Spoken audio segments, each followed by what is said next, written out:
महाभारत का युद्ध खत्म हो चुका था। भगवान श्री कृष्ण, अर्जुन, साथ में पांडव जो भी थे, वे हस्तिनापुर के राज सिंहासन को देखकर रो रहे थे। कोई कह रहा था कि हमें यह राज्य नहीं चाहिए प्रभु, क्योंकि इस राज्य ने हमारे समस्त कुल को नाश कर दिया।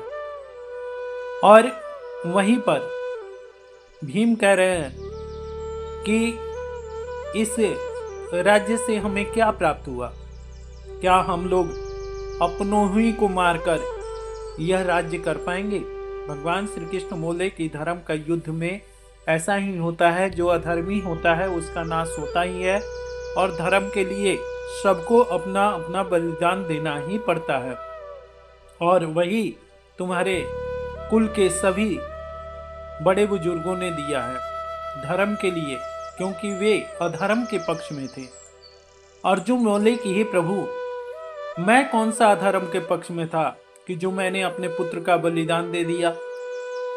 भगवान श्री कृष्ण बोले कि धर्म के युद्ध में कुछ ऊंच नीच तो होता ही है। हे अर्जुन, जो अभिमन्यु थे वह तुम्हारे इस जन्म के पुत्र थे, और हो सकता है कि तुम और कई जन्मों में तुम उनके पुत्र हो। कहते हैं कि मैं कुछ भी नहीं जानता प्रभु, मेरा यह बताइए कि कोई भी मेरे से बड़ा परम भक्त आपका होगा जिसने धर्म के लिए अपना पुत्र बलिदान दे दिया?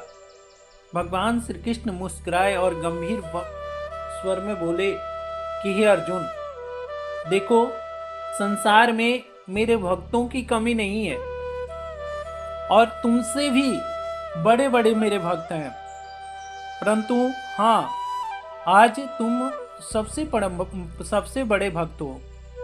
परंतु अर्जुन बोले कि हे भगवान, मेरा मन संतुष्ट नहीं है। कोई भी अपने पुत्र का बलिदान धर्म के लिए नहीं करेगा, धर्म की रक्षा के लिए।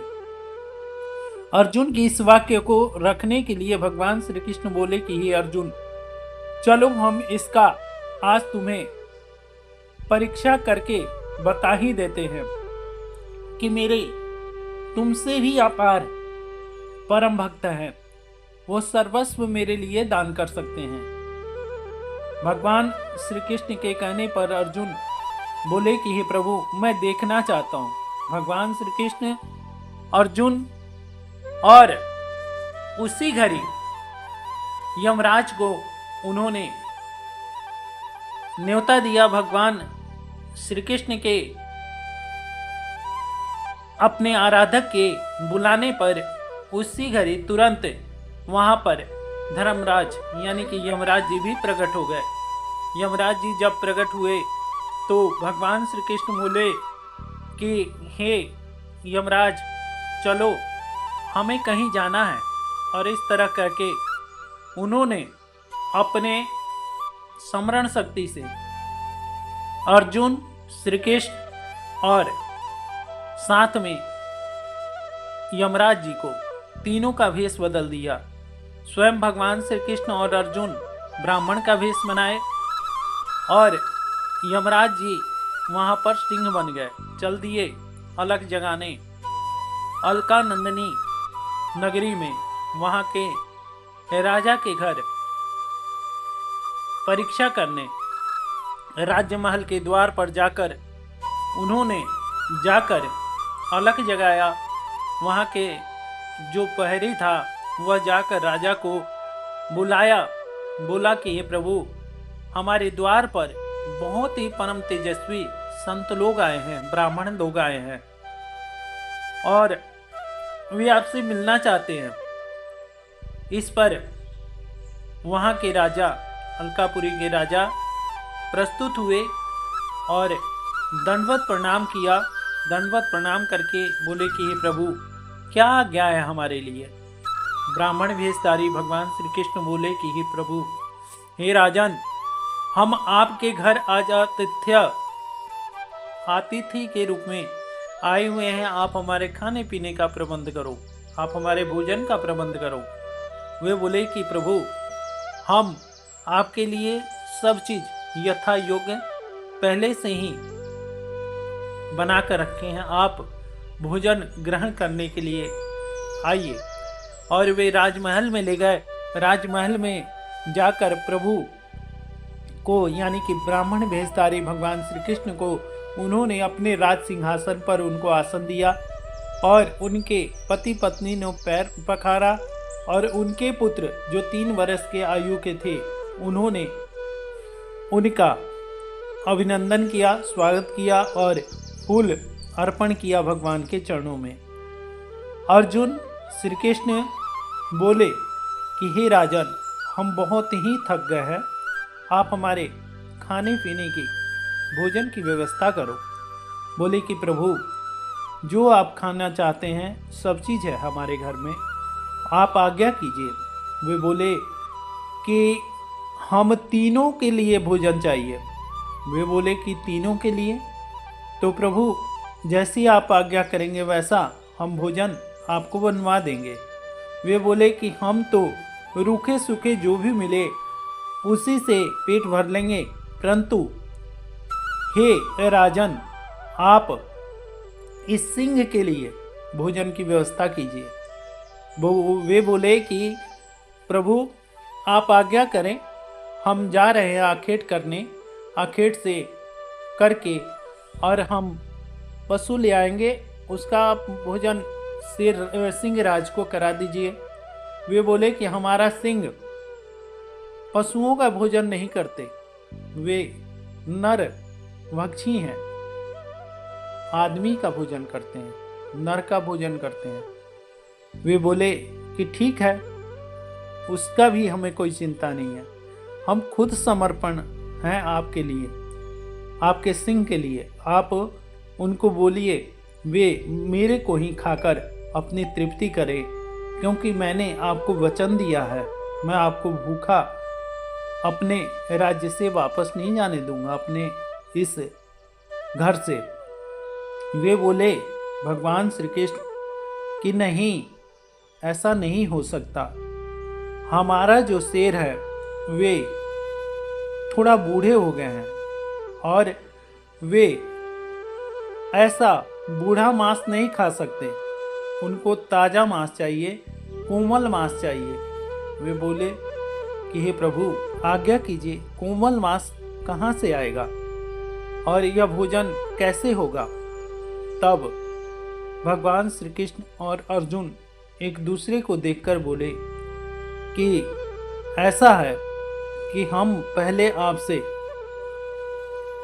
आपसे आज्ञा चाहते हैं कि जो हम मांगेंगे आप संकल्प लीजिए, जो हम मांगेंगे वह आप हमें प्रदान करेंगे। राजा बोले कि ठीक है, हम आपको जो वचन देते हैं, जो आप मांगेंगे हम देंगे। ये मोर ध्वज राजा की वाणी है और कभी भी हम झूठ नहीं बोलते। ये मेरे प्रभु भगवान श्री कृष्ण का ऐसा आशीर्वाद है। वो राजा के इस वाणी से अर्जुन और भगवान श्री कृष्ण मंद मंद मुस्कुराए। वे बोले कि हे राजन, सोच लो, क्योंकि आपने हमें वचन दिया है, वचन से मुकरोगे तो नहीं, वादा से आप फिरोगे तो नहीं। भगवान श्री कृष्ण के ब्राह्मण रूपधारी इस रूप को देखकर और वे मोरध्वज राजा बोले कि नहीं, आप जो भी आज्ञा करेंगे हम उसको सिरोधार्य करेंगे। तब वह बोले कि आप अपने 3 वर्ष के जो पुत्र हैं उनका मांस आप हमें दीजिए।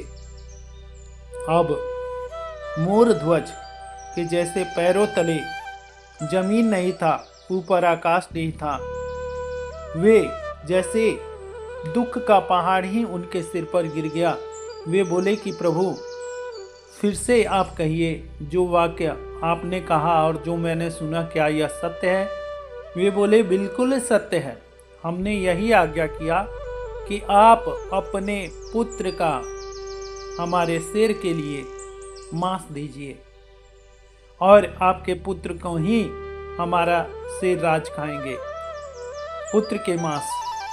वे बोले कि हे प्रभु, आप पति पत्नी में जिसको आज्ञा करेंगे हम प्रस्तुत हैं, परंतु हमारा पुत्र तो अभी 3 वर्ष का है, उसने अभी तक तो जवानी भी नहीं देखी है। प्रभु, यह कैसे संभव हो? कहते हैं कि हे राजन, या तो आप अपने वचन से मुकर जाइए, अपने वचन से फिर जाइए, या फिर जो हम कह रहे हैं वो कहिए। वे बोले कि ठीक है। राजा और रानी के आंखों से आंसू गिरने लगा। भगवान श्री कृष्ण बोले कि सावधान, हे राजा मूर्धध्वज, मैं आपको अब एक बात और भी, एक वचन और भी आपसे लेना चाहता हूँ। आप दोनों पति पत्नी मिलकर बीच में अपने पुत्र को रखिए और उनके सिर पर से आरा चलाइए। आरा चलाते हुए, आरा लकड़ी काटने का साधन होता है, आरा से आप अपने पुत्र के सिर पर रखकर चलाइए और दोनों पति पत्नी आप लोग, एक भी आंसू आपके पुत्र के ऊपर नहीं गिरना चाहिए। अगर जिस अंग पर वह आंसू गिरता है तो वह अंग हमारा सिर नहीं खाएगा। ऐसा हम आपसे वचन लेना चाहते हैं। और दोनों प्राणी आप लोग हम लोग के सन्मुख बैठकर अपने पुत्र पर आरा चलाएंगे और साथ में गीत गाएंगे, भजन गाएंगे, अपने भगवान श्री कृष्ण का भजन गाएंगे। आप लोग अपने आराध्य का भजन गाएंगे और कोई भी आंसू नहीं गिरना चाहिए, नहीं तो हमारा शेर आपके इस पुत्र के मांस को स्वीकार नहीं करेंगे। अब हे धर्मराज, हे धर्म के रक्षक मूर्धध्वज, आप किस बात से सहमत है या नहीं? वे बोले कि हे प्रभु, हम धर्म की रक्षा करने वाले हैं, धर्म के लिए हम सब कुछ बलिदान कर देंगे, परंतु हम चाहते हैं कि हे प्रभु, हम अपने पुत्र से भी पूछ ले कि हम लोग तो प्रस्तुत हैं, क्या हमारा पुत्र भी हमारे लिए प्रस्तुत है? इस पर हाथ जोड़कर उनके पुत्र तोम्रध्वज प्रस्तुत हुए। बोले कि हे पिताजी, आपने कैसी बात कह दी? क्या आपका धर्म हमारा धर्म नहीं है? हमारा तो सबसे बड़ा धर्म है हमारा पिता की आज्ञा। हमारे पिताजी की जो आज्ञा होगी हम उसे स्वीकार करेंगे। हमें कुछ भी अपने शरीर से लेना देना नहीं है, क्योंकि ये शरीर आपका दिया हुआ है, आपका जन्माया हुआ है, आपका इस पर एक एक रोम पर ऋण है, और उस ऋण को उतारने के लिए आप अपने धर्म की रक्षा कीजिए। मैं आपके लिए प्रस्तुत हूँ। और बीच में बैठ गए और दोनों तरफ से आरा चलने लगा और राजा रानी भजन गा रहे हैं। भजन गाते हुए इधर ये दोनों भजन गा रहे हैं और इधर अर्जुन के आंखों से अश्रु गिर रहा है कि भगवान धन्य हैं आप, जो अपने भक्तों की ऐसी परीक्षा ले रहे हैं। अर्जुन बोले मन ही मन कि हे प्रभु, अब तो रहने दीजिए, हमने परीक्षा कर लिया कि आप के भक्तों की कमी नहीं है। आप के भक्त हमसे 100 गुना अधिक है। इस पर भगवान श्री कृष्ण बोले कि नहीं हे अर्जुन, अभी इनका कार्य पूरा नहीं हुआ है। इस प्रकार उन्होंने अपने पुत्र को चीर दिया दाहिना भाग। वे बोले कि दाहिना भाग हमारे शेर के लिए प्रस्तुत कीजिए थाल में, और फिर हम भोजन करेंगे। इस प्रकार दाहिना भाग शेर के आगे रखा गया और शेर ने उसे भक्षण किया। अब जब भगवान श्री कृष्ण बोले कि हे राजन, अब हमारे भोजन की व्यवस्था कीजिए। जब वह भोजन की थाल सजाई गई, तब वह अर्जुन रूपी धारी ब्राह्मण और साथ में भगवान श्री कृष्ण बोले कि हे राजन, हम आपका भोजन स्वीकार नहीं कर सकते। इस पर मूर्धध्वज जी बोले कि हे प्रभु, आप क्या कह रहे हैं? हमने वचन दिया है कि आपको भूखा अपने घर से नहीं जाने देंगे, तो भला हमने कौन सा ऐसा कुकर्म कर दिया कि जिसके कारण आप हमारा भोजन स्वीकार नहीं करेंगे? वे बोले कि आप पुत्र हत्यारा हैं, आपने निरीह बालक का हत्या किया है, इसलिए हम हत्यारे के हाथों भोजन नहीं कर सकते। इस पर मूर्ध्वज रोने लगे, कहे कि हे प्रभु, ऐसा मत कीजिए। हम बालक के मर्जी के बगैर अगर यह कार्य किए होते तो जरूर हम उस बालक के हत्यारे होते, परंतु बालक तो स्वयं प्रस्तुत हुए। फिर भी भगवान श्री कृष्ण रूपी ब्राह्मण बोले कि हम आपके घर भोजन नहीं कर सकते। हम निरीह बालक के खून से ये हाथ लथपथ है, दोनों आप पति पत्नी के, हम इससे भोजन कैसे स्वीकार करें? हमारा धर्म भ्रष्ट हो जाएगा। इस पर भगवान श्री कृष्ण रूपीधारी उन ब्राह्मण के वचनों को सुनकर राजा फूट फूट कर रोने लगे। वे बोले भगवान की तरफ हाथ उठाकर कि हे चक्रधारी भगवान श्री कृष्ण, अगर आप सचमुच धर्म के रक्षक कहलाते हैं और मैंने कभी जीवन में अधर्म नहीं किया है, तो आप इस पुत्र हत्या के दोष से आप बचाइए और इन ब्राह्मणों का भोजन आप बनाइए। और नहीं तो आज अगर यह ब्राह्मण हमारे घर से अगर भूखे चले जाते हैं तो या तो ये भोजन वे खाएंगे, और नहीं तो अगर भूखे गए तो आप हमारे प्राण ही हरण कर लीजिए। हे प्रभु, हमने धर्म की रक्षा के लिए अपने पुत्र का बलिदान तक दिया, परंतु अब ये हमें हत्यारा कह रहे हैं। हे प्रभु, आप मेरे धर्म की परीक्षा जैसे भी लेना चाहे ले लीजिए, पर इस हत्या से हमें मुक्त कराइए, क्योंकि हम आपकी शरण हैं। ऐसा जब उन्होंने बोला तो पीछे से आवाज आया, पिताजी मैं आ गया। जब पिताजी मैं आ गया ऐसा आवाज आया तो क्या मुड़कर पीछे देखते हैं कि तुम्रध्वज दौड़े हुए आ रहे हैं और प्रभु के वो आकर वे अपने पिता और माता के गोद में लिपट गए। जब उन्होंने देखा वे फूट फूट कर रोने लगे और इस पर वे हाथ जोड़कर खड़े हो गए कि आप लोग ब्राह्मण नहीं हैं, आप लोग जरूर से जरूर कोई ना कोई दिव्य देहधारी हैं जो आप हमारी परीक्षा के लिए आए हैं। इस पर भगवान श्री कृष्ण और अर्जुन दोनों अपने असली रूप में आ गए और साथ में वह शेर भी अपने असली रूप में आ गए। इस पर भगवान श्री कृष्ण बोले कि हे मूर्ध्वज, आप से बढ़कर इस संसार में कोई भी ऐसा पिता नहीं होगा, कोई ऐसा मेरा भक्त नहीं होगा जिसने अपने पुत्र का बलिदान किया हो। हे अर्जुन, क्या तुम इस परीक्षा से संतुष्ट हो? अर्जुन फूट फूट कर रो रहे थे, कहते हैं कि धन्य हैं आप दोनों पति पत्नी जो आप लोगों ने धर्म की रक्षा के लिए अपने पुत्र का बलिदान दिया।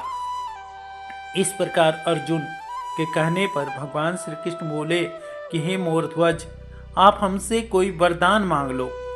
इस पर मूर्ध्वज बोले कि हे प्रभु, हम आपसे एक ही वरदान मांगना चाहते हैं कि हे प्रभु, भूल कर भी अब कलयुग में किसी से आप ऐसा वरदान मत मांगना जो आपने हमसे मांगा। ऐसा वचन कभी भी आप मत मांगना, नहीं तो आपका वचन मिथ्या हो जाएगा।